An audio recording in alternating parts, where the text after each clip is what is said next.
మన్మోహన్ సింగ్ గారు దేనికి ముఖ్యంగా ఏ విధంగా దేశ సేవలు అర్పించారంటే ముఖ్యంగా రెండు విషయాల్లో ఆయన ఎకనామిక్ రిఫార్మ్స్ ఆర్థిక మంత్రిగా తర్వాత ప్రధానమంత్రిగా కూడా ఏ విధంగా మన ఆర్థిక వ్యవస్థని పెంచారో కూడా మనం గుర్తు తెచ్చుకోవాలి.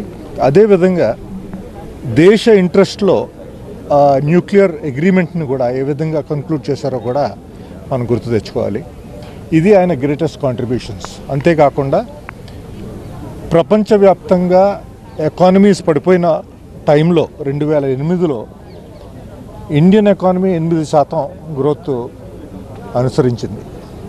అవే కాకుండా ఆయన ప్రధానిగా ఉన్న 10 సంవత్సరాల్లో రైట్ టు ఇన్ఫర్మేషన్ యాక్టు, అంటే ఓపెన్గా ప్రభుత్వ నిర్ణయాలు ఏవైనా కూడా ప్రజలకు తెలిసే విధంగా ట్రాన్స్పరెన్సీ తీసుకొచ్చారు.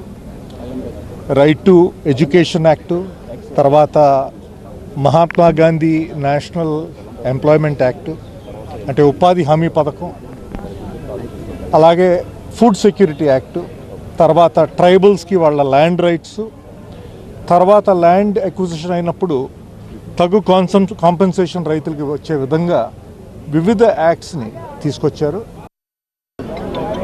ఆర్థిక మంత్రిగా ఉన్నప్పుడు భారతదేశంలో ప్రైవేటైజేషన్, గ్లోబలైజేషన్, న్యూ ఎకానమీ ఇవన్నీ తీసుకొని వచ్చి భారతదేశంలో విపరీతమైనటువంటి మార్పులు తెచ్చాడు.